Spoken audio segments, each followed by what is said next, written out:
Please come in and join me for Christmas dinner.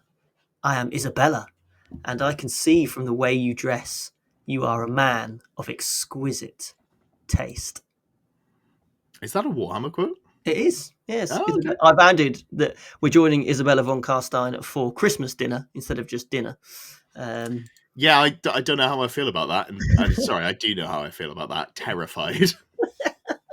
not on my list of activities that I'm planning to go along with. But that's a social engagement you're turning down, is it? Let's be honest. If you get that invite through, sorry, I'm washing my 3 hairs in my case. That's the treat for you there for all of you who aren't just audio listeners. Do come and have a look at the video so you can see how little hair Lewis has. So it's episode 18 of Close Order. We were off for 2 weeks, and that's because Lewis had prior engagements. Sorry, team. Again, audio listeners can't see. I was shaking my head. But I got to experience the delights of Wigan and Preston. I'm very pleased for you. So you may notice that this is not a live recorded video. I am planning on putting it up as a premiere, maybe, but it's not live. It's not actually pre-recorded. That's the secret. You'll see a lot of these episodes going up at Christmas where, because of commitments and travel and family or whatever, people will pre-record an episode where they might normally stream it and put up, and that's fairly normal and accepted. Problem is we forgot to do it. So we're post-recording it and we're sending it back in time. So this is now, the date is April 29th. So we're going to be sending this one back. Hopefully you do see this on Christmas Eve and you enjoy a little bit of festive cheer. So Lewis is probably sweating. It's quite warm, honestly. We're looking at, low 20s. How are you feeling in that Christmas jumper? Yeah, I'm feeling good in the Christmas jumper, and I'm also excited that Vampire Council got an Arcane Journal. So we've got this to look forward to in 2025, team. Yeah, absolutely. It's incredibly spicy. So, what we'll do is there are some questions that we're going to pretend we don't know the answers to and give you answers to make it seem like we're really smart when this comes out. But I've kind of ruined it just by telling you all in the intro that we're coming from the future. And that ties in to the main thrust of what we're going to do today. We will be talking a little bit about what we've been up to first, but we're going to be talking the ghost of Warhammer past, Warhammer present, and Warhammer future. There's nothing more Christmassy than the souls of the departed. So yeah, absolutely. Before we get on to that, how have you been? Have you been up to much hobby-wise in the last month since I last saw you? Yes, so I am making good progress on the Blood Knights. I think we talked about it last time, but I've now got 9 done. So just 1 more of those, 5 more skeletons to do, and I have no more pile of potential. It's all done. I have encountered a slight issue this week, Ed. Obviously, well, no, it wouldn't be this week because we're in April. So it would be the week of 19th of December, where I've realised I've asked... I often get asked, obviously, as we all do, family and friends, what would you like for Christmas? And I may have said to too many people, I would like a unit of Black Knights. And I've, going back through messages, realised I think I've asked about 6 different people for a box of Black Knights. So I think I'm going to be sitting on about 30 Black Knights. I already was planning on doing like a Bretonian style Vampire Council list, but I probably wasn't planning on doing it immediately. But now I'm going to have 30 Black Knights to build and paint. So I've been sending Ed some lists this week that contain stupid amounts of Black Knights in big units of like 15 or 18 Knights in one go, which you're just thinking, what the hell are you doing? I'm on board with that. The thing that made me sort of like furrow my brow is that the lists were like, here's 2 necromancers on bone dragons or zombie dragons. Yeah, that as well, yeah. You can do that. Legally, I can't stop you, but yeah. I'm going for one with the illusion level 4. So it's 2 level 4s, which is quite exciting anyway. Zombie dragons aren't great, obviously, but if I put one of the necromancers, give them illusion, give them ogre blade or dragon slaying sword, whichever one, get that spell off. If I make sure I give it lore familiar as well, then I'll get my 2d6 hits with my dragon slaying sword, and actually I'd probably make it better at killing other monsters than the vampire lord would be on the dragon, because you get it cheaper, you get it to be level 4 for a lot less, I think it would still work. It'd be fine, but because I was looking at whether you could do a double dragon list with Vampire Council, whether it would be good. I don't think it would be good. But running around with 2 level 4s is quite fun. But you also have to then give up the Mortis engine, which gives you your level 5 and your buffs and everything like that. But if you're running two level 4s and then just all Black Knights, you don't really need necessarily the speed boost. So yeah, I'm interested to see how it goes. Plenty of testing to be had. Yeah, that's plenty of losing games. Yeah, and then you can go back to just running the Black Knights with the Mortis engine, and once you've had your experiment. Excellent stuff. You said you've been painting the Blood Knights. You're up to 9. How many have you got? Have you got 10 in total? Yeah, I've got 10 in total because I mean, by the time you got 10, that's 500 points basically. So you're never going to be able to need any more than that. So I think that's where we'll leave it for now. I think you can fit 11 in if you forego command. Okay, yes. I don't think I'll buy another whole box of Blood Knights just to paint one of them. So I think I'll be satisfied. I think 8 is about the right number, because that allows you to run into a dragon, get challenged out, and know that whatever the dragon rolls, you're not going to lose the whole unit. Then you can res it back up again and just lock the dragon down. So it's an option. I think that's a good number. Maybe 10, I think, is probably a bit much, but then actually what you're going to spend the rest of the points on. So, but yeah. I did have some other exciting news, Ed, as well, actually, in the last couple of weeks. So the last show that I was on was the Army Building app tier list show. Feels like ages ago now, but that was the last one. And we've had, because Ed and I are such massive Warhammer influencers now, the Second in Command app, which is the app I did already rate right at the top of my list, mostly because it's the one I use. They have updated the app, so it's got its own victory point tracker in it as well for standards and points and 25% and all that sort of stuff. So it now has all the features that Old World Builder has. And actually, people have agreed with me on Discord that iPhones can scrub lists off Old World Builder without you being a porn addict. So if I'd have just known that, then I didn't have to try and justify myself in the previous episode. Here's something that you obviously aren't aware of. It's like retracting news. This news story went out into the world a month ago that you have lost your lists because you delete your browser history. Yeah. I'm going to make no more comments, but I'm going to make a pointed, knowing look. And the fact that we now have evidence to suggest that maybe it wasn't because you were scrubbing your browser history, and maybe it's completely normal and natural that iPhones are just bad. I thought I'd sneak that one in under the radar. But yeah, like there's obviously the scale of this podcast. There's tens of thousands of people out there who just now think of you as a lecherous old man, and your reputation will never recover. And I think I can't remember. I think you did it to yourself. It might not be true, but I'm going to say it is. Could be. I think I am now. I think this is the sort of thing. Anyone's listening that's sort of below 30 years old, there's going to come a time. There's going to be something that makes you realise that once you go over 30, you are officially old at that point.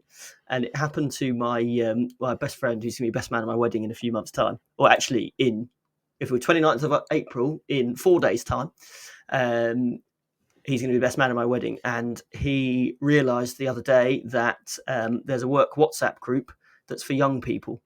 And he noticed it when they were talking about a conversation that's happened in this WhatsApp group that he wasn't involved with. And he's like, "Oh, I don't remember that set of messages." And they awkwardly said to him, "Yeah, we've got a WhatsApp group for kind of young people, and unfortunately, you're over 30 now, so you're not in that group." And he was just like, "Nope, I'm officially old now. This is it. This is how I die." That's pretty rough. That's pretty rough. Yeah, mine was when I was at work, and not for long. Obviously, in April at this point, I have been made redundant. Yeah, you're being paid £300 a year to run some Games Workshop thing now, so it's all good. If only. Couldn't do a worse job than them. Anyway, so for me, it was when my manager at the time was asking, someone said they didn't know who Madness were. So she went around and she asked a couple of people who were, in their sort of early 20s if they knew who Madness was. And I was stood there ready to give her, of course I know who Madness was. And she didn't ask me. And I was like, oh no. Oh no. And that was the first time I realized that I'm not old, but I'm no longer young. That's the distinction. Yeah, because once you hit 30, you start thinking about just the end. That's it. You've peaked. That's it. Not necessarily for me. But anyway, so let's move on from that thrilling conversation.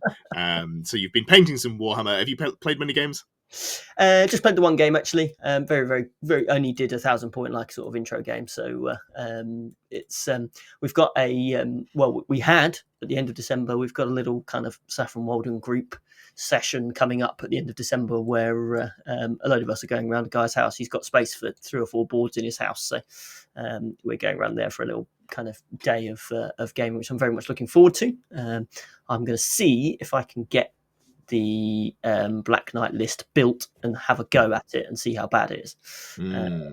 But and then obviously we're restarting the club nights again in January and hopefully getting back on some Old World then, really. Nice. Sounds good. Just trying to think what I've done since SBot 2 is finished officially. Starting to poke around with concepts for the third one. I've played all my games for SBot 2, went 6-1 with Wood Elves. Wow. It was dull. Oh, you didn't like it? You rang the sisters list. Yeah, it's too good. The game that I lost, and I'm not saying this to take away from my opponent. My opponent played it very correctly, but he just full sent forwards and got both his casters in range of me. And the pivotal turn where my Oakenstave, which is incredible at shutting down casting, basically I needed to dispel his spells. I didn't dispel a single one. He got every single spell through, and then I looked at my army, and there was naught but dust because you are a P3 elf. So it is what it is, but fair enough. It kind of feels like outside of, poor dice rolls or someone playing like so much better than you shouldn't lose, which is not a particularly fun thing to play around with. So obviously interested in Chaos. I've been playing some Warriors of Chaos. I played a stream game. The first stream game, which is Lizardmen versus Khorne Demons. Neither of us brought anything good. That was fun. I got run over. Yes. The weekend just gone, I'll have played a stream game, Empire versus Empire. That's going to be fun. I haven't quite lined up who's going to be playing it yet, but we'll see. Civil War. Yeah, that'll be good. But obviously, it has been Empire Week. This is going to be coming out on day 8 of Empire Week, so it's the first day of not having an Empire video or stream go up. So apologies if you're missing it, but seven videos is probably enough. That's a lot. Yeah, it is. And so going to be playing some Empire versus Empire last week from when you're watching this. I played an in-person event. Had I played my in-person event when we last talked? I think it was the start of the month. Came second with Dark Elves at a small event. There were only, I think, 8 or 9 of us there, but that was fine. Yeah, I'm just a little bit in a holding pattern, waiting for the new rules to come out, because I'm convinced that we're going to be getting an FAQ and or match playbook come January, February. It's got to come soon, right? We've been talking about it for months, so surely it's just around the corner. In the pipeline, isn't it? I mean, I'm very excited to see the Empire stuff come out, actually. I'm very, very tempted. So, yeah. Have you seen the rules? Have you not looked? Well, at this point, I don't think you've only had one of your Empire videos come out at this point in the week. So the point of recording, there's been 3, but one of them did only go out. Oh no, hold on! This is April. They've all been out. All of them. Yeah. But yes, no. So I'm really looking forward to. I think Empire is going to be my next army. I think I've decided. I was toying between the new Eldari stuff for 40k, which I didn't want to be a traitor. So I think I'll go down the Empire route. But I did want to. I've wanted a Vampire Counts collection that is a collection that I can draw different lists from. So I didn't want to just get to 2,000 points and kind of stop. And obviously I've been paying extra Blood Knights and extra Skeletons, but that's kind of you're just fiddling with little numbers at that point. So I would like a couple of different ways to run the Vampire Counts, and ideally a couple of less competitive ways to run the Vampire Counts for if I'm having to play my own events, that sort of thing. So I can not be quite so horrible to people. So that would be really cool. We'll get that done, and then I'm hoping at that point we'll be in a position where Empire has been fully released and we've got all the stuff, and then I know what I can pick from. And I want to see if I can find a way to make the state troops work, because I think they're the coolest way to run Empire. Love the quarter schemes on all of the all different regiments. So I want to try and go to town. And obviously, my vampire accounts are a very dark coloured scheme at the moment, so I want to really make like a very quite bright, vibrant scheme, maybe like a yellow and white scheme, or like a bright green scheme. I think like yellow, I think yellow and white would be too washed out. I think you want something contrast, but like, you know, white and red, yellow and red, they're very classic Empire color schemes. Something with a bit of pop, but also like incredibly bright and vibrant. Yeah. Well, you and I can talk after we record this video, because we don't need to turn this into day 8 of the Empire videos. But yeah, no, Empire's looking really fun. There's been some doom and gloom about it online. I'm super jazzed. I think there's so much fun stuff in here, and some like genuinely competitive stuff as well. Yeah, I couldn't care less about competitive rules. It's just yeah, you say that now. We'll make it work. Yeah, perfect. All right, sweet. Well, I think that pretty much wraps us up. And yeah, thanks for watching. So we'll move on to the main thrust of the show. And as I said, we are going to be speaking to the ghost of Christmas past, present, and future.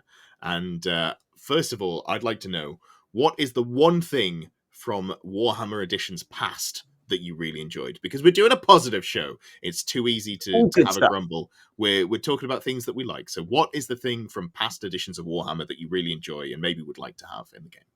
So one thing I think from editions past that made the charge phase a lot simpler, a lot easier to plan for, and just a little bit less kind of faffy, was the fact that I think it was 8th edition, it might have been 6th edition. I get confused by which is which now, but there was a moment where actually when you were making a charge roll, you didn't need to count the wheel of an infantry unit in making that charge move. So if you could get from the corner of your block of infantry to your opponent, if you had to make a little wheel or adjustment halfway through the charge move, you didn't have to add that on.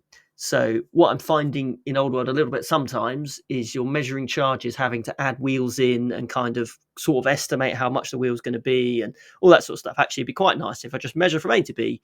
If broadly in a straight line, it is fine, we can just make the charge rather than have to kind of adjust as we go through. I think that would be just a nice little way of just simplifying that charge move a little bit more. Potentially give infantry a little bit more play as well, because they can just maybe give them an inch extra on for their charge rolls. Maybe it's effectively doing that, isn't it? If you're not having to adjust, so might just give them a little bit of a kick as well. So that's what I'm thinking from editions past. Yeah, I like it. So basically, you just measure the shortest distance between the two units. You have to still be in charge out to declare, but then you just get you've got to be in the arc, so you can't do like you can't charge someone behind you or go like massively off to one side. So you've got all the stipulations of the normal charge have got to be there, but broadly, if you've got effectively an unobstructed line between you and your target, you can make it. Yeah. So this sounds like something that's good for the health of the game, and also something that would harm me personally. I'm a huge fan of standing at like an obscure angle with a unit that's going to fire and flee from you, and then just be like, "You want to charge me? Yeah, you want to charge me? Oh, I don't know if run away." Oops. Yeah, oops. Shame about that. But yeah, no, that sounds good. I can get behind that. For me, I think the thing that I would like to see, or I enjoy from past editions that I haven't really thought about until now, is the old system of lords and heroes, where at 2,000 points you only had one lord level character. Nice. I think that would add a really interesting dynamic to the game. I like having restrictions in my list building, which is funny for someone who doesn't enjoy comp. I enjoy list building restrictions. So you go, hey, look at all these incredible things that you can take, but you've got to make it fit between these parameters, but everyone has to make it fit between these parameters, so it's fair. So, you know, only being able to have like a Dragon Lord, for example. Obviously, there's been rumors floating around. Sorry, we're 4 months into the future. We know that we know there's a 500 point cap. Yeah, so like that really only harms Dragon Lords, and specifically like Chaos Lord Dragon Lords. Everyone else is kind of okay. So instead of doing that, which is maybe something you fix, but what if you could only take that and you couldn't take a wizard? At that point, you're taking next to no magic defense because of the way wizards work in Old World. A level 2 is not really a defensive prospect. So yeah, I think that would be really interesting. So you can either have a Dragon Lord or you can have a sorcerer, and that might make the whole sorcerer on dragon a bit more appealing, because you can fly around and be like, I have the big thing, but also I'm a wizard. And it forces you as well, if you want to try and have your cake and eat it, as in have a wizard and a dragon, you have to risk the wizard. The wizard can't just sit around at the back and pretend it's all fine. That if your wizard's on that dragon, it's going to get stuck in, which means there's a chance you're going to get locked in combat, or you're going to mess up some spells, and it's going to go wrong for your wizards. So it forces you to, I think, if you, because you're going to want the dragon to input into the game. You don't just be sitting on a dragon. You might as well just give it a flying carpet if you just want to be able to fly around. So I think I think it gives you just another decision to make, and actually it just opens up so many options as well. When you look at all the hero level characters that just aren't taken, just be nice just to see a few more of those come around. And I think when you're looking at kind of, it's not like what it would look like in a real battle, but you probably wouldn't have 4 lords, 3 lords running around, would you? You'd have one, and then their lackeys. Sure. So especially when you look at some of the evil factions, you've got like, my vampire lord is not, there's no battle, there's no world where my vampire lord is not the warlord and the necromancer sits above him somehow in the ranking. There is not a chance Manfred's standing for that, is it? So I think you just, by doing that, you force that decision. But actually, if you're just a little vampire thrall who's just kind of learning or whatever, then I think you've got an argument to say actually that it just looks a bit more like how it would, in theory, look in the lore. Sure, that makes sense. You could argue that you could fix that by making leadership make more sense across lord level characters, but that's another. Why are they leadership 8? Yeah, I don't mind undead having poor leadership, because they don't take leadership tests all that often, so the few things they take it for, it is affected there. But that's about that for me. So that's it from the past. Do let us know what you'd like to see from past games, or you enjoyed from past editions, because I think for both of us, neither of us have like a huge foundational knowledge of past editions. I haven't played fantasy for 15 years before I got into Old World, so I didn't play 8th at all. I probably 10 years for me. 2014 is probably when I stopped playing fantasy, really.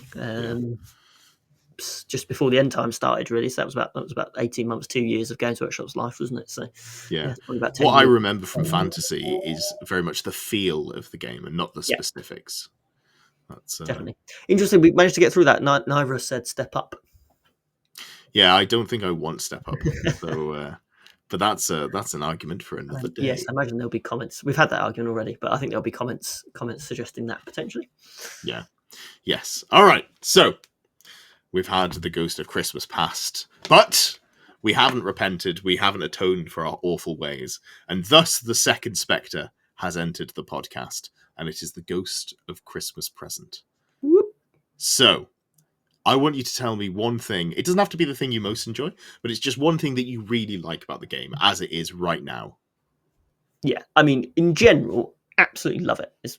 I just have so much. I literally can't get the words out of my mouth how much I enjoy the Old World. It's just brilliant. You're a terrible podcaster then. I am, yes. There's literally an entire thing I'm supposed to do is tell you how much I love this game, and I just do. So you can take that as given. One thing I do really like is the new give ground, fall back in good order, little leadership mechanic. And I think potentially the game in its current form, it's not being used probably in the way that I think JTY imagined it, where you've got lines of infantry pushing each other backwards and forwards, and it's quite there's some really heavy combats going on. It looks really cool. It's not currently looking like that yet, but I think that rule set is there and ready for when we're in a position where some of those bigger blocks of infantry start to see more regular play. And I think it just makes some really cool thematic sort of scenes where infantry lines are crashing into each other, they're moving backwards and forwards, they're pushing each other across the battlefield, and actually, rather than immediately crashing into each other and then one just getting butchered completely, which I think was a risk, and things that happened potentially previously was sometimes you just died immediately. So this just gives that extra layer of kind of morale or leadership part of the game that just allows units just to hang in there just a little bit longer rather than just getting immediately run down. So I think it just gives the combat a little bit more meat, I think. So I think it's a really great set of rules. I really like how they've done that, and I'm really looking forward to seeing it become a bit more part of the game. And actually the rules that influence that as well. So what I tend to take on the Graveguard is the implacable defense, which means they don't give ground when they lose. So you just immediately see how powerful that is as a mechanic to start playing around with when you give special rules to certain units, so they can actually circumvent things like that and be more solid and things like that. So it just allows you, just gives a little bit more movement during combat. And actually, I think is a really great set of rules for the current game. Yeah, I was actually talking about sort of static combat res and infantry today. I think something I'd love to see, not, this isn't going to be my future point, so just to sort of like vaguely talk about, just have the close order bonus require you to have 3 or more models. So dragons don't have close order. Immediately takes a little bit away from the floor. So if they roll horrendously, they're a little bit worse, and also take away from that potential. So they're capped at units. You can only get 6 combat res if you overkill a champion in a challenge, which is easier to achieve. And then on the other side, if you gave maybe ranked up units, or maybe like heavy infantry, or just like something, maybe you gave all infantry, just like +1 static combat res if they have 5 or more models, or 10 or more models, or something like that, or you give them an additional rank bonus. Suddenly, you've got infantry that can stack more combat res than a dragon pretty consistently. And that is a good thing, because then you don't just brainlessly charge a dragon in, win every combat, go, well, guess I win. So I won my game. Yeah, definitely. As someone who's done that repeatedly, I'd be very okay with, like, I've said this before, I'd love it if you, like, when you're paying for movement stats on cavalry and dragons and stuff, I'd love it that you needed to use those stats to actually get the benefit.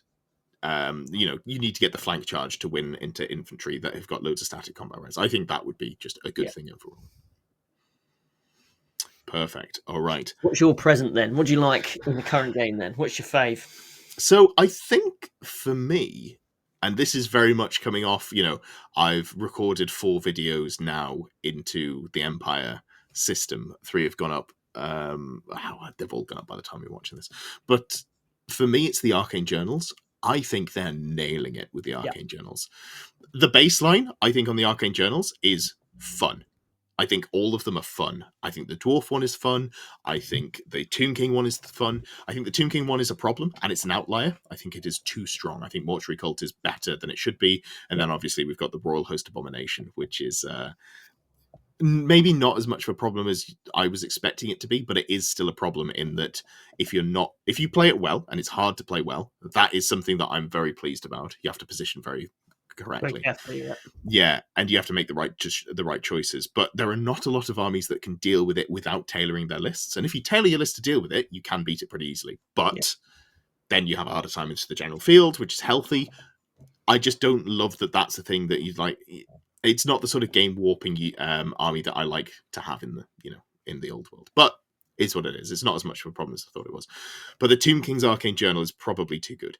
Everything else hasn't massively raised the actual power of armies. So obviously every journal has some items that can go onto other so you can take some stuff and put it into Grand Army. And Bretonnian Exiles are better than Grand Army, but you could still play Grand Army Bretonnian and still just be very good. Like, there's a lot of stuff in there. You could happily win a lot of games with that. You can play Errantry Crusade, which is maybe not amazing. I like it, but I think it has some drawbacks. For Orcs and Goblins, the 2 Arcane Journals are probably worse than Grand Army. In fact, they're definitely worse, but they're very fun and they're fleshed out ways to play. Dwarves, all 3 have their strengths, in my opinion. I don't think one is out and out best. I think Royal Host is maybe the worst of the 3, just sort of spitballing, but they're all relatively close. Warriors of Chaos, Wolves of the Sea is good, but it's very limited in what you can take. Heralds of Darkness, it's growing on me. I love those chariots. Chosen Chariots, big fan, huge fan. But then Grand Army's still great as well. Now we're into Empire. It's very early on. I think Grand Army might genuinely be the best way to play, but it's way more fun now because you can take a unit of specifically, Knightly Order, Inner Circle Knights, or Demigryph, or whatever. You can take some fun items. You can tool things up. You can take war wagons, which are just cool, and I think are weirdly underpriced for the amount of stats they have. But That's another discussion. Yeah, I'm excited to see like how the Empire one plays out. Just hopefully put to bed some of the whinging and see what it looks like. But you're really right, because they've given some really interesting list building decisions when you're putting those different armies together. So let's say you're an Orc Goblins player and you've got lots of greenskins. Actually, you've got a whole thing you can build with the trolls. And you think that's maybe if I've got them in my collection and they've just been gathering dust and I'm always 0 to 1 unit per this or whatever. Actually, like, no, you can just take trolls and you can just crack on. It just makes you a whole really interesting decision that you can make through that journal without having to fundamentally change all the units, all the stats, everything like that. So I think for them, from Games Workshop perspective, where they're at with the resourcing in the team that they've got, it allows them to make changes to the game or keep the game fresh without having to try and put in the resources to rewrite a whole set of units. So like take a 40k codex, for example, they reprint every single data sheet, they reprint all the original stratagems, all the original detachments, it all has to go in there. Actually, these Arcane Journals, because they're a bit lighter and a bit more agile, you can just make tweaks. You can, as you can add a couple of cool items in that really boost the Grand Army without massively changing it, and actually don't have to rewrite all of your Grand Army. You don't have to rewrite all the individual data sheets or anything like that. You haven't got to try and rebalance things, because actually you can try and achieve that by tweaking things in the journal. And I think it's a very efficient way of making those changes without giving themselves so much work to do. They'd only do one a year. And we've seen that in 2024. Obviously, we've had 4 of them through, or 4 or 5 through, depending on if you count Empire, I suppose. So, like, it just gives you so many great choices. But it does on the flip side, it does require the base kind of the base army list and the base data sheets for the units to be in a half decent condition, so they don't need major changes. And that's probably where some of the grief on Empires come in, that state troops are quite bad. Yeah. So you could give them a fancy banner. Is that fundamentally going to change them? I guess we'll find out as the new year rolls around. And then when you look at maybe, obviously, I know Skaven and Lizardman are Legends' choice at the moment, so they're not getting Arcane Journals, but you'd have to be a pretty decent Arcane Journal to switch the Skaven around, really, into a position where there's units in there you'd want to be taking regularly. So I think 2.0 is going to come sooner than I think so, we might expect. And I don't know if we're going to see Skaven and Vampire Counts in there, but God, I hope so. Yeah. Fingers crossed. The scope of the project has changed after all. We keep getting told that, but yeah, no, I think that's a really good shout. I like that. Yeah.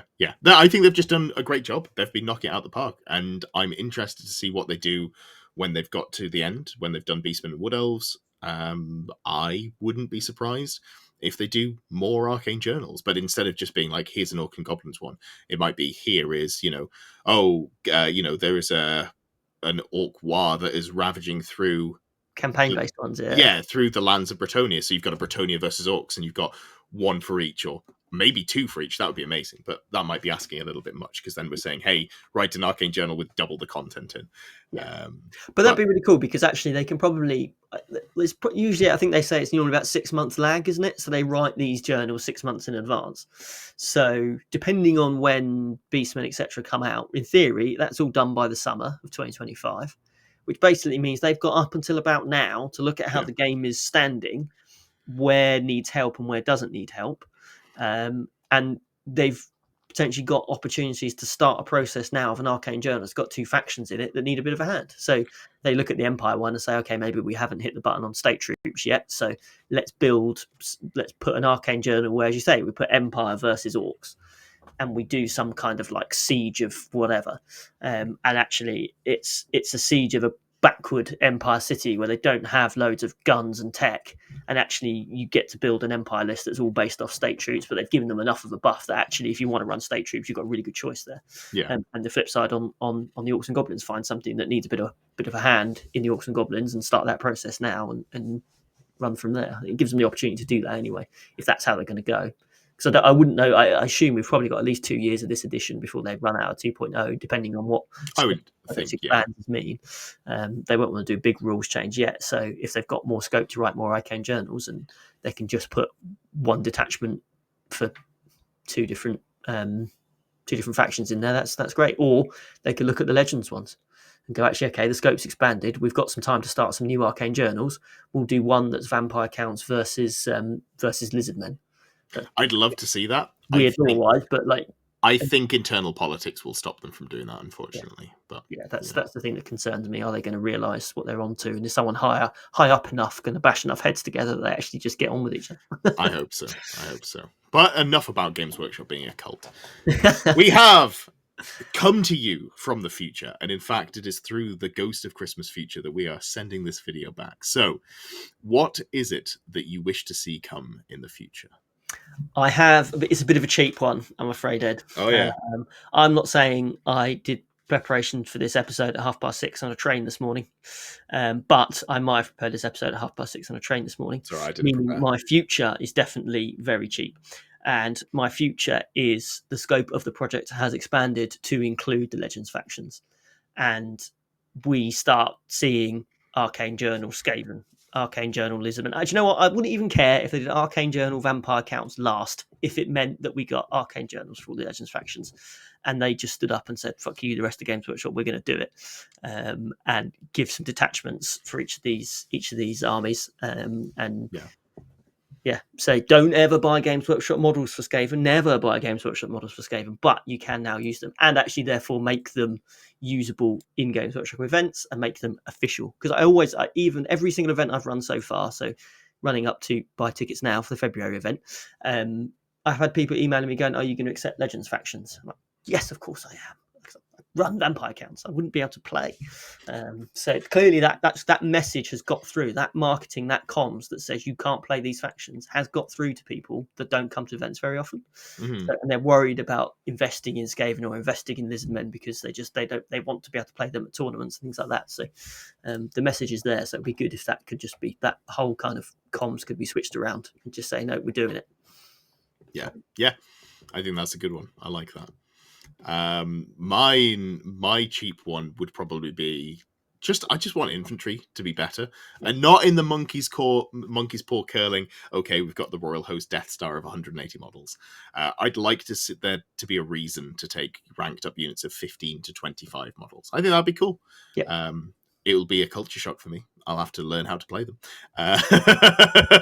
because I've just been playing all the ridiculous stuff. But yeah, I want to see the game move in a slightly slower pace. I want dragons to be good. I want the poison shooting Death Star to be good, but I don't want them to be like a defining strategy. I want it to be something that you put into your list as part of the list. So you put a dragon in because it's a good part of the list, but the other 1,500 points of your list still have roles and are still important, and you don't just win because you have a dragon. I want you to have maybe 50 goblins shooting, poison shots, and that'll threaten something, but it's not going to just like one bang things and then you teleport around the map. I want them to be parts of strategies. So I'd like to see those things sort of toned down and give infantry a chance to flourish. I just want to roll loads of dice because I've managed to furious charge some Black Orcs into another unit, which is something I don't think I've ever managed to do before. Yeah.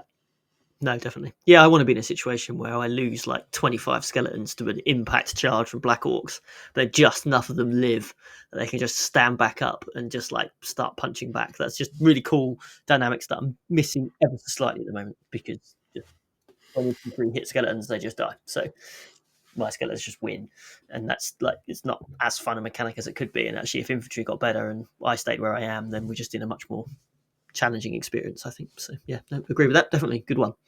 Perfect. All right, sweet. Do you let us know what you think you'd like to see most coming up? Obviously, I feel like we've got to be on the cornerstone of change. It's got to be coming. It's got to be coming soon. Sorry, we're talking from April. It came in February. So I'm really looking forward to seeing that. I hope we get an announcement date. Obviously, we haven't actually had an announcement date for when our Empire are coming out yet. I think technically we do know that it's coming at the beginning of January, but yes, that is that. And thank you for listening. We do have some podcast questions. If you enjoy what we do, and you want to support the show, God, the fact that I've been recording like 3 videos a night for Empire has really caught up with me, and I'm about to fall asleep. If you want to support what we do here, whether it is the podcast or the other videos of the channel, the live streaming, all of those good things, you can become a channel member. And if you are a channel member of Longbeard tier or above, you are able to ask questions in the Close Order Podcast questions tab on the Discord. The Discord is down below. It's not just for the members. It is for anyone who wants to comment, but there are some VIP lobby sections that honestly, that's where I tend to gravitate towards discussion, because it's easier than keeping up with all of the other tabs. All the channels. So we do have some questions, some great questions, which is, in fact, one of them so good that we're going to, well, you're going to have a rant, but we're mostly going to skip it and talk about it as a full episode of the podcast, because it's a really, really solid question. Yeah, we can do it New Year, hopefully. That will be absolutely. Starting off, we've got a question from Winslow. Weapon special rules, like ensorcelled weapons and foe render, only work when using a single non-magical hand weapon. Would it be too much to extend this to 2 non-magical hand weapons? Characters mostly want shields anyway, and this would help elite infantry have more output and options. Do you want to take this one first? Yeah, I think broadly I agree with that, Winslow. I think that's a decent suggestion. It's an interesting restriction to have in there. Because neither of those upgrades in source weapons gives you AP 1 and magical attacks, which is it's a good upgrade, but definitely compared to a hand weapon, it's great. But it's not particularly it's not stunningly amazing, is it? I think the only thing Games Workshop might have been trying to avoid is starting to give infantry units large numbers of high quality attacks. So I think when you get in that second hand weapon, you're basically you're going for the more dice, aren't you? So actually, if it's more dice and it's better, it becomes a choice that you just make as standard on everything, don't you? If you've got the option, you go for it, because it's just so much better than not doing it. So I think potentially they're just like trying to avoid having multiple attacks per infantry model with a decent profile beyond some really elite stuff. So because actually fundamentally when you do charge infantry blocks into each other, there's not a huge amount of attacks flying backwards and forwards, unless you've, as you say, with your frenzy black orcs, there's loads on there. But broadly, normal infantry charging each other doesn't result in rolling 60 dice on each side, where actually you start doubling the amount of attacks everything's got. Then I think you do run that risk slightly, don't you? Yeah. No, I agree. I would like to see more of it. Obviously, the army that I've been playing most recently, or the 2 armies, Wood Elves just don't have that rule. Dark Elves effectively don't have that rule. They've got Murderous, which is you get to reroll 1s to wound with hand weapons, but it's only on very specific models, and none of them are the ones that I play. The Sorceress has it, which is cool. Yeah. So you could make 2 strength 3 hand weapon attacks that you get to reroll 1s to wound with the Sorceress. Love that for me. That's cool. But yeah, I'm sure. Yeah, I'm fine with it. Maybe ensorcelled weapons becomes too good if you go like Mark Khorne warriors with 2 hand weapons, but that's a slow unit that's frenzied and thus easily baitable. So yeah, hell yeah, I'm okay with that. I can deal with it. Oh no, Warriors of Chaos. Actual Warriors of Chaos are too good. Man, if only I could just move out of their 10-inch charge range. Yep. And their very narrow charge arc. And I guess you pay for it as well. You ensorcelled weapons on 1-hand weapon is X amount, ensorcelled weapons on 2-hand weapons is Y amount, and you just pay more points for it. So, well, I guess that's rolled into the cost of the weapon. You just you'd write the additional hand weapon as balance. But I mean, orcs have choppers across the board, and orcs are really good, but they're not game-breakingly good. Yeah. But I do love charging in and going, okay, so these are AP3 great weapon attacks. And your opponent's like, wait, what do you mean AP3? I mean AP3. Pretty solid there. So Winslow, yes, we are on board. The next question is, okay, you can have your rant. So Exporter Champion, this is the one that we're going to talk about in full later on down the line. My aim is to get more involved in the tournament scene in 2025, and I'd be interested in the close order take on moving into competitive play from casual. What to expect, what traps to avoid, the different approach needed to list building, especially in a game like Old World that is an odd place of being in its infancy, but also having a lot of history from the original game. Yes. So, a couple of points. First point is that you should get yourself a ticket to Saffron Slam end of February. Do it. Tickets are available, selling up, but you'd be more than welcome. And we do welcome lots of new players. That's what we're about. And I come and I crush them. You destroy their souls. It's one thing that I can understand why the question's being asked. I think it's really important. I think it's a really good discussion to have. And I'm very much looking forward to that episode because I've got lots of thoughts on that as a TO. It's something that I'm always railing against the term competitive and casual when it comes to players. I think there are negative stereotypes that people can fixate on when they associate themselves or other people with those words. Like a competitive player, there's actually, when people think about it, oh, maybe they're a bit win at all costs, they're not very nice to play against. And on the flip side, as someone that runs events which deliberately aren't trying to be at the cutting edge of the game, I see plenty of casual players going to tournaments and having an absolute blast. And they may not consider themselves a competitive player. They just like to go to events and have a good time with their friends. So I think we just need to be careful with that terminology as a community, in that if we're going to use that to describe competitive players as people taking the game seriously, I think that's fine. You just can't then immediately associate that with players you wouldn't want to play against, because I think there's plenty of competitive players where if you play them, A, you'll learn a lot, and B, you'll have an absolute blast, in exactly the same way that you play a casual player, in inverted commas. So I think it's just a set of terminology that as a community, I think we just need to be really, really careful when we use it, and we use it in very specific circumstances, and we don't associate those individuals with other things that might come with it, because I think you go down a negative route with the community there at that point, I think. Yeah. But it's a great question. Really good question. Yeah, I personally don't take much issue with the terming competitive and casual, but I think that's because my experience with competitive play has been so overwhelmingly positive. Yeah. Right. So like I don't associate competitive with dickheads. There are dickhead competitive players and there are dickhead casual players. 100%. Honestly, some of the worst players I've ever faced, 2-3 bracket. The players who are not very good but think they should be. Not all of them, not by a long shot, but there are more people in that bracket who, unpleasant to face against than any other bracket. Well, no, that's not true. The undefeated players. Anyone who's been playing at the top tables at 40k events in the UK knows what I'm talking about. Throwing some shade there. If you hear this and you think it's about you, it's definitely about you. Not you, David Gaylard. Still my babe. I still love playing against you. But everyone else, you're all scum.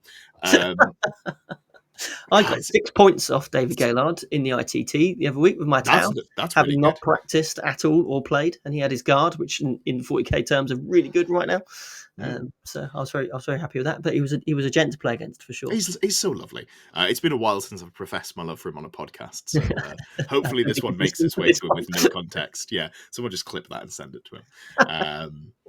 Yeah. Anyway. Where was I? 40k players. But yeah, so basically I spend a lot of effort trying to get new people, or people that wouldn't normally come to events, women, people of different orientations, that try and get them to come to events. And a blocker that I always come across is they don't want to be rubbish. They don't want to lose all their games. They don't want to play people who are taking it seriously, because actually it's not really that they'll have a bad game. They're worried about not giving that person a good enough game that they feel like they've earned their ticket there. Yeah, and then there's the reaction to that as well. There's the concern that people are going to be assholes about the fact that you're not very good. Yeah. Which is categorically just not the case. Any event that you go to, and I deliberately aim my events to make sure that we try and make as welcoming atmosphere as possible, so people can come in and make mistakes and still have a good time. And it's just not terms that I find particularly helpful, really, around the community, to be honest. Yeah, I don't think I've ever really said it online, and I don't feel like I should have to say it, but this is obviously a space that we want to be as inclusive as possible. It doesn't matter what demographic you fit into, or whether you don't feel like you fit into any of the demographics particularly cleanly. That's fine. Doesn't matter. All I care about is whether you're, a nice person to have on the other side of the table. That's the important thing. But yeah, I mean, coming from having played Magic, it is stark night and day difference between Magic, which is still very male dominated, but it's a lot more open. I think because the buy-in is a lot easier to get into Magic. Like, especially if you go down to draft, you pay 15 quid, you have a rough idea of what the game is, and then you go and play some cards, and then, it sucked. I hated it. I didn't enjoy it. I didn't know what I was doing. 3 hours of my life gone. Or I really enjoyed it. Hell yeah, I'm going to come back. Whereas with a Warhammer tournament, you've got to buy and build and paint and know the rules. And historically, it's obviously been a very male-dominated game growing up. And that is especially in the demographic that we have, which is a lot of people who played when they were younger and are now playing now that they have disposable income. It's a lot of repeat players. But But full episode on that, yes. Yeah, probably. Perfect. And we did have a follow-up there just saying, remember that if you lose any games, it's because your opponents are awful people who are ruining the game. Make sure to let them know so they can improve their conduct in the future, which is exactly the sort of attitude that we want to foster here at Close Order. So we've got one from Callum, more Dark Elf content. What is your number 1 and number 3 rules issue that you want addressed in the next FAQ? Rules issue. So this isn't balance. This is please fix the game. Yeah. Do you want to take number 1 and I'll take number 3? Yes, I've done a Vampire Counts one and a game. I didn't know what number 1 and number 3 meant, so I just picked 2. Okay, sure. It's like on your scale of like, what's your top 3? It's like, I don't care about the second one. Just tell me. Oh, okay, right. Okay. Oh no, I've definitely not approached it like that. Sorry.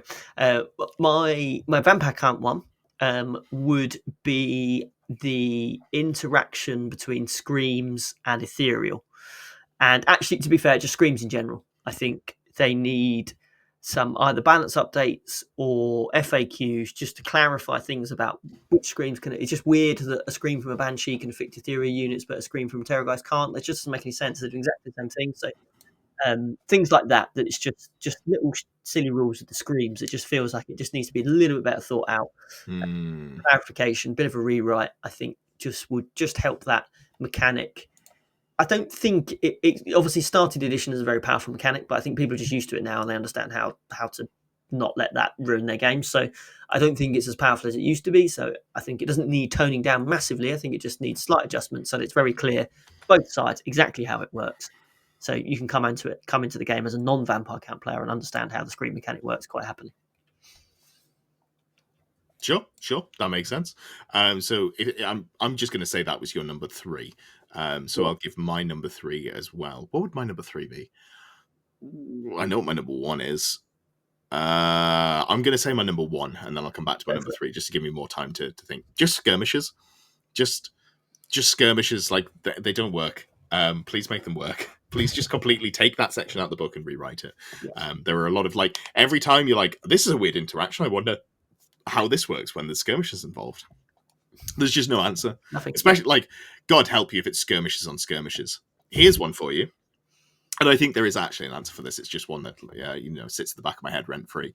If you are a skirmisher and you are charged in from one angle and then you're charged from another angle, are you charged in the flank? Because technically all of your sides are front facing. I think when you're charged, you become an actual unit. But unit so that's a bad example, but it is just the one that comes up and I'm like, I should look that up at some point and just get a fixed answer on that. But yeah, no, just rewrite skirmishes. That's when it does matter, doesn't it? Because if one of the units is charging you a certain size, it can have all the issues with disrupting, although you don't get ranks anyway, I suppose, do you? So it's like, it's just a bit faffy, isn't it? Doesn't need to be faffy. As you say, take that section out, just stick a new one in, give it another go. Yeah, absolutely. All right, what's your next one? What's your my other one? Again, I don't know the order, but for the general game, and it's one it came up once or twice. It came up once in last event as just a general question. I think we all knew how it was supposed to be played. It just came as a question because it wasn't clear, and it seems to be coming up. I've seen it a couple of times in Facebook, and I know that's not a great place to get your discussion from, but I've seen it prop up, and it's come up in the Discord as well. So it seems to be being raised on several occasions. People saying that magic banners that are in units shouldn't apply to characters that join them because there's some wording in the banner rule which says it just applies to the unit. It doesn't specifically exclude the character, but it also doesn't include the character. And I'm almost 100% sure the idea is if you've got a character in a unit and that unit has a banner, the character should still benefit from it. So I agree. And so here's the funny thing. So you're gonna, I think, have the same gut response to me. So magic banners should affect characters. That makes sense. The banner's there, the character's there. Cool. What about rules on a unit that says this unit has a 4-up ward save? Should that apply to the character? Well, see, so this is the thing. So a great example is one of the banners that I give the Graveguard is the one to give them the 5-up regen. And does that apply to any characters that join them? I've always assumed it does. Yeah, because it does. It gives +1 regen. Yeah. But what if the Graveguard just had a rule that says this unit has +1 to its regen save? Would it give that to the character? Well, what the Graveguard do have is implacable defense, where you can't give ground. So that's the White Lord that joins them doesn't have implacable defense. Yeah, but he physically You can can't. give So him. that would come under the rules where if a model can't give ground, it just stays still, right? Because it's Yeah. inside the unit. But like, But if so the the unit, if the unit, if there's a model in that unit that has the ability to give ground and doesn't get a choice, has to give ground, do you take the rest of the unit with him? no, because it can't move because the rest of the unit can't move. So I don't think that's the Like same what? level because that one like physically just doesn't interact. But Sisters of the Thorn have a rule that says this unit has a 4-up ward save. Yeah. Does that apply to characters inside the Oh, I see unit? what you mean. Right. Yeah, Okay. yeah. Because the wording's pretty much the same. I think it's like I think the wording is just the same basically as the banner. Mm. But like one of them, you like the banner, you're like, oh, okay, yeah, of course this works. And then the rule on the unit, you're like, obviously not. But then you read it, and you're like, oh wait, hold on, There's nothing that actually this is the same clarifies thing. that. Yeah. I hate this. I hate this so much. I'm not running around giving my characters a 4-up ward save from being in a unit of sisters. Maybe I should start doing that. But yeah, it's a funny one. So yeah, I'd like more clarity on that as well. For me, my third most wanted change is I'd like dragged along to be FAQ'd to work, and this is technically an errata, not an FAQ, because as it stands, they can't charge because things with dragged along have typically like 2-inch move. I think they all have 2-inch move. They can only declare 8 inches as a charge, even if they're next to something with a 6-inch movement, and you give that 6-inch movement when you start the move. So you roll the dice and you're like, oh, I roll a 2. Oh, I should fail that, but I don't because my movement increases Actually, from not 2 to 6. yeah. Yeah, I'd like it so that dragged along units could declare charges at the correct range. And that's still not a lot. Like, that's still, like, even for Skaven, realistically, you're declaring at 7 inches plus d6, so 13, Yeah. which is very fitting for Skaven, but also not particularly terrifying. I'd just like to see that. Because also currently, you can yeet them 72 inches. Which is rules as written. I've never seen anyone do it, and don't do it because it's stupid. But if we have one, do we have the other one? Where it's like, well, because the way you apply the movement stats and the marching column and the Steed of Shadows, yada yada yada. I'm not going to explain it anymore because I don't want to accidentally bring this into the world and have people do it. But no, it just needs clarifying, doesn't it? Just yeah. needs Cool. seeing what the intention actually was. Yeah, good questions. Good questions. I believe there was one more from Winslow as well. He said you don't have to answer it because he's done a duplicate, but we're going to answer it because I really appreciate that people do ask the questions. And, the least I can do if people support us financially is, answer a question. Seems nice and easy to do. Winslow says, what's a unit you'd love to build a list around but has zero synergy with the rest of its army? You have one for this. I do. Yeah. Welcome, ladies and gents, to the Cairn Wraith. It'd be a unit that, if you don't play Vampire Counts, you've probably never even heard of or ever seen, because it's a hero lord character choice that sits in the Vampire Count army. Not a huge amount of points. Not 50, amazing. I think. 50, 60 points, yeah, something like that. Yeah. It's ethereal, so that's always quite nice. But it doesn't do anything. It doesn't pair with anything. So you can't make it a wizard. It can't be a warlord. So you can't really build a list around it, and that's fine. I mean, you probably shouldn't be a wizard. The ethereal wizards running around is always strong, but it links to just really odd units. So it links to the spirit hosts, which again makes sense because they're the other ethereal unit. But you can't take spirit hosts in core. You're going to take them in special. So you take your Cairn Wraith, and then you can take some spirit hosts in special, and you can take some hex wraiths in rare. So you've got this character unit which links with special and rare choices. It doesn't particularly synergize with them. It's got no special rules that buff them or anything like that. Whether you put them in the same units or not, I don't really know, but it just doesn't link with anything. So if you wanted to build a list around a Cairn Wraith and have a really cool, like, ethereal Vampire Count army, which would be amazing, I'd love to do it, you'd have to have your Cairn Wraith, spirit hosts, hex wraiths, and then zombies, because you got no core. And it's not like you've got with the White Lord. If you take a White Lord as a character, that just pushes the Graveguard into core, so you can build like a really cool, like, elite infantry list. That'd be really cool to do. But taking a Cairn Wraith, it just allows you to take spirit hosts, but only allows you to take them in special. So it just completely locks that complete option out of the list. So that's my suggestion for you. It doesn't really seem to have any spirit host.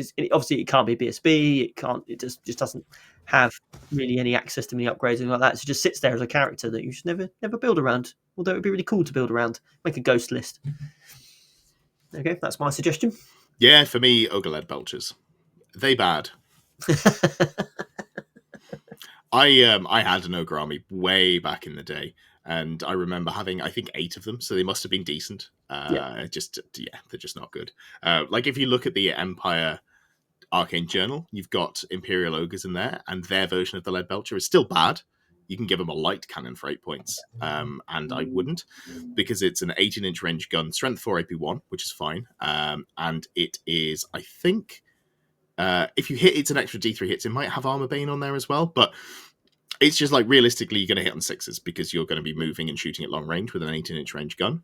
But it's just better than what ogres have. So, yeah, even that would be nice, and I could maybe crowbar that in. But they're just pretty sad. I'd like to see lead belchers.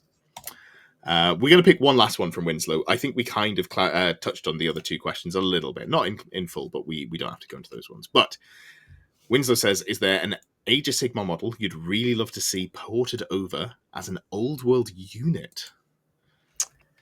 Yes, I'm sticking on that. So this is potentially where you might solve the problem I've just raised with the Cairn Wraith. You look in the Night Haunt list of Age of Sigmar stuff, the ghosts in Age of Sigmar. They have what they call, are they called chain rasps? So they're like a unit of like mini ghosts. We have a great core choice. Craven Throne Guard, they make a really cool, like, sort of ethereal Graveguard equivalent. There's a whole range of stuff there, and I don't know really that there's a massive lore reason why you wouldn't have ghosty stuff, because you already have ghosty stuff in the old world. You already have Banshees, Cairn Wraith, Spirit Hosts, Hex Wraiths. They're all there. So the Hex Wraith that's riding the horse, why don't you just have it on foot and make that I don't know. So I think that would be a really cool addition to the Vampire Counts list. And there's a world where I'd quite like to make an all ghost army, that I just make an all ghost army and I just use the Spirit Host or whatever the things are called in Night Haunt, that, and use them as my core choice and just run them as zombies, but they look ghostly. Okay, yeah, I can get behind that on the ghost theme.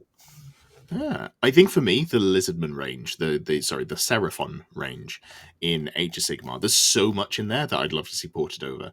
So you've got, they're called Raptidon Chargers, which is basically skinks on cavalry. So you've got some light cavalry there. I'd love to see that. You've got, what else have we got? We've got the character on an Agrodon, which is just somewhere between a cold one and a Carnosaur, sort of like a mid-sized beast. Wouldn't be opposed to having that in the game. What else have we got in here? You've got a skink on a platform for some reason. I don't know if that makes any sense at all. But there's just loads of little bits and pieces that I'd be like, oh, okay, yeah, let me see that. Oh, I'd love it if they added, it's called Spawn of Chotek, but I think realistically that's the Salamander. I'd love it if they added the Salamander to the book, because it's not there. If you might think it's there. You look at the rules, you're like, oh, this is a unit entry that exists, but it doesn't exist. I'd love it if they wrote actual rules for that thing. Please just. Yeah, I wonder with the with some of the Chaos factions as well. They've got there's all sorts of like barbarian sort of Chaos factions in Sigmar now, isn't there? I can't remember any of them called. Each god has a specific faction, which is a mix of humans and demons. Yeah. But they all have some interesting stuff in there. So I think Tzeentch has the least interesting stuff, but I would like to see the Zangor, the Enlightened, on the chariots. That would be cool. Mm-hmm. For Slaanesh, you've got some weird sort of like monstrous infantry called the Slangor. Yeah. Maybe we see those on the throne as well. On the throne. He's called. He's on the palanquin. He's the big round bloke. But he, I think he's from one of the Slaanesh human factions. But some of that weird and wonderful Chaos stuff, I don't think there's any reason why you couldn't see that in the Chaos Wastes. Maybe we're being treasonous now, Ed, and introducing Sigmar stuff into the old world. But but like if they exist, why not? That's where all of the Age of Sigmar stuff came from originally. So I see no issue with it going backwards. Nurgle, I think most of the Nurgle stuff's in already. To be fair, the lower rot spawn, basically just a big monstrous creature. I'd love to see ridden monstrous creatures for demons. That'd be cool. Glotkins, Yeah, those would be cool. And then Korn, I think Korn have loads of stuff in there. They've got the Korgath, which comes in the Start Collecting box set. What else have they got? Just looking through. They've got loads of like quite beefy men in armor, like the Skull Reapers, which is above the size of a regular. It's, I guess, like almost a Chosen, but more focused on damage than defense. Something like that could be cool. Would you want? You're going to say no. Would you want the No. big flying turtle from Idenef Deepkin? I actually don't know about that one. So the Age of Sigmar vibe for the new stuff doesn't massively gel with me, so I don't typically look at them. But you said Idenef Deepkin. Let's have a look here. You look for the big floating giant turtle. I think that would be stretching. I think I can see how the chaos stuff would be all mutated humans and stuff like that, and you could make lots of exciting chaos things. But I think floating turtles and sharks that are being ridden by elves that are floating in midair probably might be pushing it. Weirdly, they're not the problem. I don't like the riders, but I could see the shark and the turtle. And you're going to say, are they not a bit daft? Do you remember that the Lothan Skycutter exists? Well, yes, like, that's the point. It makes theoretically a little bit more sense, but I could throw, suspend my disbelief, throw that out the window, and just be like, yeah, sure, fuck it, let's have some floating turtles. That's cool. Yeah.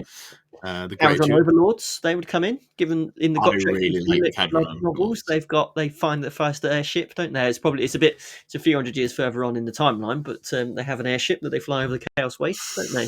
In that novel, so yeah. So there is such a thing as a dwarf airship. I can't remember what it's called. Someone let us know down below. But it was never released as a model because I think it came about basically as they squatted Warhammer Fantasy. But I believe because they had the only things that were allowed to go into Total War were things that actually existed, that means that there was an airship, basically. Yeah.